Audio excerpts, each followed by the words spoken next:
जिसे कभी न देखा हो किताबों में, वाह वाह वाह वाह, जिसे कभी न देखा हो किताबों में, वाह वाह वाह वाह, पर फिर भी आता है बोर्ड के एग्जामों में। वाह वाह वाह वाह। जी हाँ मेरे दोस्तों, मैं बात कर रहा हूँ कॉम्प्रीहेंशन। चाहे आप क्लास 10th के हो, चाहे आप क्लास 12th के हो, बट कॉम्प्रीहेंशन आपके पेपर में जरूर आता है, और वो भी आपके 20 मार्क्स का आता है।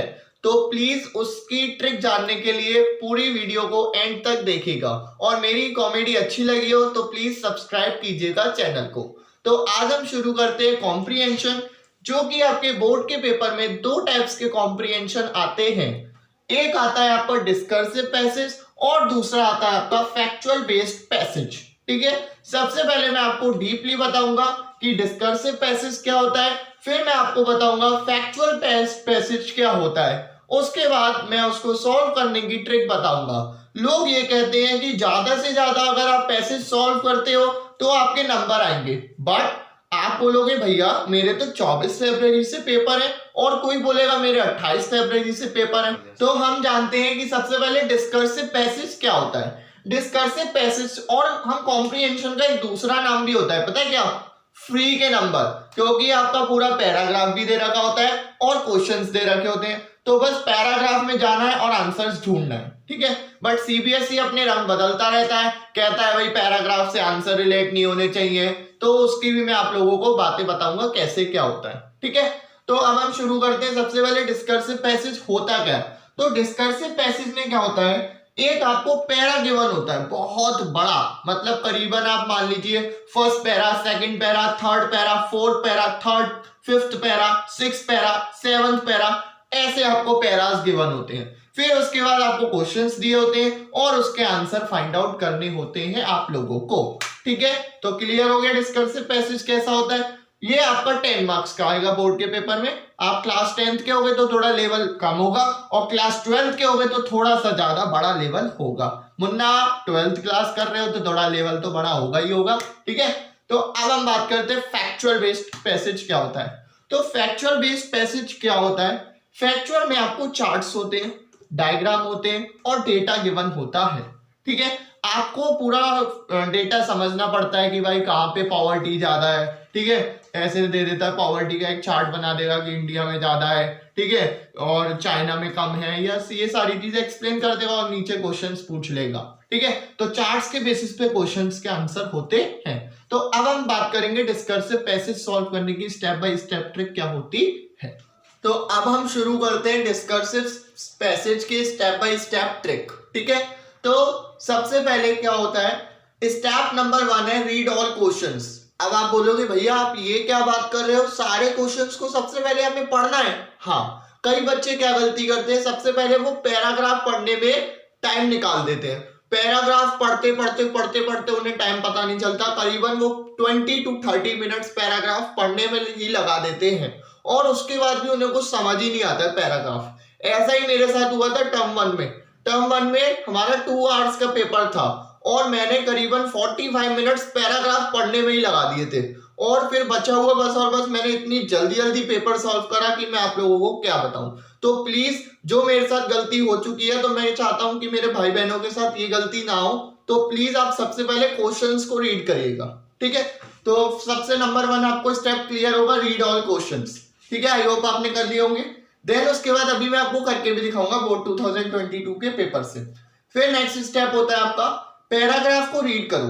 अब ये हो गया, पैराग्राफ को ऐसे नहीं कहना मैं पूरा टाइम लगा दो, थोड़ा थोड़ा थोड़ा रीड करते चलो, मतलब अंडरस्टैंडिंग। ठीक है, and find answers related two questions. जो आपने क्वेश्चंस अब आपके दिमाग में होंगे ना, उसको आप क्या है उसमें से रिलेट करोगे। ठीक है, ये कौन था वो कौन था, आपके क्वेश्चंस दिमाग में होंगे, उससे आप रिलेट कर लोगे। हाँ भाई ये वाली, हाँ मैंने ये क्वेश्चंस में पढ़ा था, उसे अंडरलाइन करते चलना। अभी मैं करके भी दिखाऊंगा। ठीक है, फिर स्टेप नंबर 3, फिर से आ जाओ क्वेश्चंस पे, रीड कर लो क्वेश्चंस। हमने रीड कर दिया क्वेश्चन, अच्छा इसका आंसर तो वहां था, पैराग्राफ में आपने थोड़ा बहुत अंडरलाइन कर लिया होगा। देन उसके बाद आप क्या उसे लिखते चलिएगा।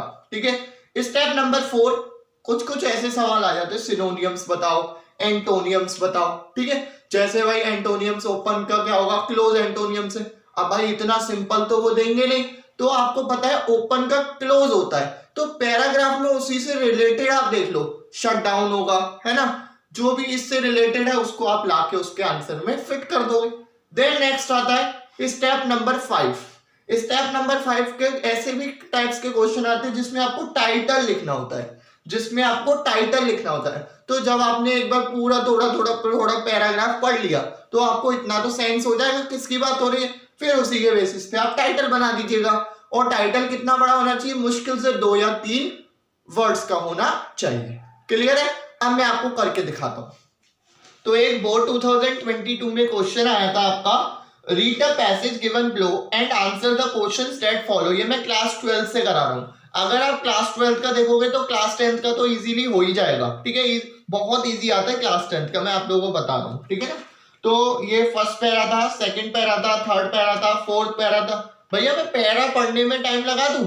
नहीं भैया, मैंने अभी आपको एक बात बताई थी। स्टेप नंबर 1 क्या है, रीड ऑल क्वेश्चन, सारे क्वेश्चंस को रीड करिए। तो कितने क्वेश्चंस थे, 9 क्वेश्चंस थे, तो स्टेप बाय स्टेप सबको रीड कर लीजिए। बट मैं आपको यहाँ पे 2 या 3 क्वेश्चंस करके दिखाऊंगा। तो सबसे पहला वाला मैं क्वेश्चन करके दिखा रहा हूँ आप लोगों को। उम्मीद है आपने पैराग्राफ रीड कर लिया होगा, स्क्रीन पे आपको लिखा हुआ आ रहा होगा, ठीक है। तो फर्स्ट था, what is challenging for today's parents. आजकल के पेरेंट्स के लिए चैलेंज क्या होता हुआ जा रहा है। ऐसी आपने उम्मीद है सारे क्वेश्चंस पढ़ लिए होंगे। तो अब हम चलते हैं पैराग्राफ पे। पैराग्राफ मैंने थोड़ा पढ़ा। Too many parents these days can not say no, है ना। As a result they find themselves raising children who respond greedily to the advertisement aimed right at them. मिल गया आंसर, मिल गया, उसे अंडरलाइन कर लो। फिर ये वाला हो गया स्टेप 2।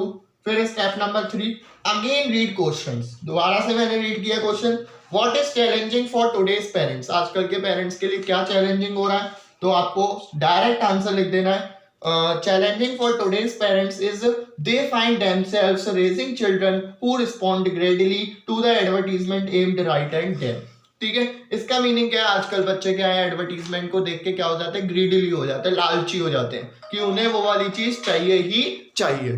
तो फर्स्ट क्वेश्चन आपका फिनिश हो गया। एक और मैं आपको क्वेश्चन करके दिखाता हूँ, नंबर 3 वाला, जो कि हमने ऑलरेडी रीड किया हुआ होगा, ठीक है। तो why do parents get caught in the buying builds, ठीक है। जो पेरेंट्स है बाइंग बिल्ड्स में क्यों फंसते हुए जा रहे हैं। भैया मुझे बाइंग बिल्ड्स का मतलब नहीं पता, तो जान के करना क्या है, पैराग्राफ में पढ़िए, मिल जाएगा, साफ साफ लिखा हुआ होगा, ठीक है। तो साफ साफ आंसर आपका लिखा हुआ है, buying builds even parents who desperately need to say no find themself for researching their credit cards. हमारा डिस्कर्सिव पैसेज कंप्लीट हो गया। अब हम आगे चलते हैं किसकी तरफ, फैक्चुअल पैसेज की तरफ। तो अब हम शुरू करते हैं फैक्चुअल बेस्ड पैसेज की ट्रिक, ठीक है। इसमें भी स्टेप्स चलेंगे, जैसे डिस्कर्सिव पैसेज बताया था मैंने, और जैसे डिस्कर्सिव पैसेज में 9 क्वेश्चंस दे रखे थे, 2 कराए थे, इसमें भी काफी क्वेश्चंस दे रखे होंगे, कुछ मैं आप लोगों को कराऊंगा। और आप कोशिश करिएगा, नहीं करने में आए तो प्लीज कमेंट करके मुझे बताइएगा, ठीक है। फिर आते हैं हम स्टेप नंबर 1। इसमें क्या चलेगा, आपको डेटा दे रखा होगा। तो सबसे पहला काम है, रीड डेटा केयरफुली। डेटा को बहुत ध्यान से आप लोग पढ़िएगा, ठीक है, 1 बार 2 बार 3 बार, ठीक है। देन नेक्स्ट क्वेश्चन क्या है आपका, नेक्स्ट स्टेप क्या है, स्टेप नंबर 2, रीड क्वेश्चंस। जैसे हमने डिस्कर्सिव में सबसे पहले क्वेश्चंस रीड करे थे, यहाँ पे हम डेटा के जस्ट बाद हम क्वेश्चंस को रीड करेंगे, ठीक है। फिर आता है step number 3, relate answer with data. फिर हमने क्वेश्चन नंबर 1 पढ़ लिया, उसको डेटा से रिलेट करके आंसर आप लिख दोगे, आपका फिनिश हो जाएगा, ठीक है। फिर स्टेप और लास्ट स्टेप है, स्टार्ट राइटिंग आंसर। फिर मैं आपको करके भी दिखाता हूँ बोर्ड 2022 के क्वेश्चन से, ठीक है। शुरू करते हैं हम। ये आपका आया था question, read the passage given below, ठीक है। पूरा पैसेज आपको स्क्रीन पे दिख रहा होगा, रीड कर लीजिए एक बार पॉज करके। तो इसमें आपके टोटल 6 क्वेश्चंस आए थे, ठीक है। उसमें से मैं आपको 2 करके दिखाऊंगा। सबसे पहला एक मैं 3rd वाला करके दिखा रहा हूँ, Ratan acts as a direct link. अच्छा मैं आपको एक बात बताऊं, ये सारे जो भी आंसर होगा वो डेटा से ही नहीं होगा, कुछ डेटा से होगा और कुछ पैसेज भी दे रखे होते हैं इसके साथ, उसमें से भी होगा। तो इसका आंसर आपका क्या आएगा, direct link between milk producers and consumers that removes the middle man. इसका आंसर होगा 3rd का। और एक और आपका आया था number 5th, name the 2 basis which Ratan divides the target audience. 2 ऐसी चीजें बताइए जो कि रतन ने क्या किया था, टारगेट को डिवाइड कर दिया था। तो प्लीज इसका आंसर मुझे कमेंट में बताइएगा, ठीक है। आई होप आप लोगों की इंग्लिश लैंग्वेज की तैयारी फुल और कंप्लीट हो चुकी होगी। आपने बोला कि भैया राइटिंग सेक्शन कवर कराओ, हमने करा दिया।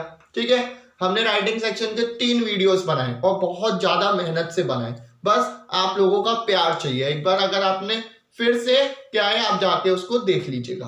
क्लियर है? फिर हम करते हैं आगे।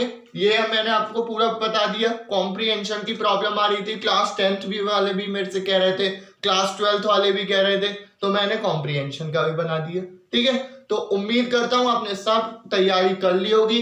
तो एक लास्ट में एक बात कहूंगा, all the best for your board examination. Thanks for watching, please subscribe my channel.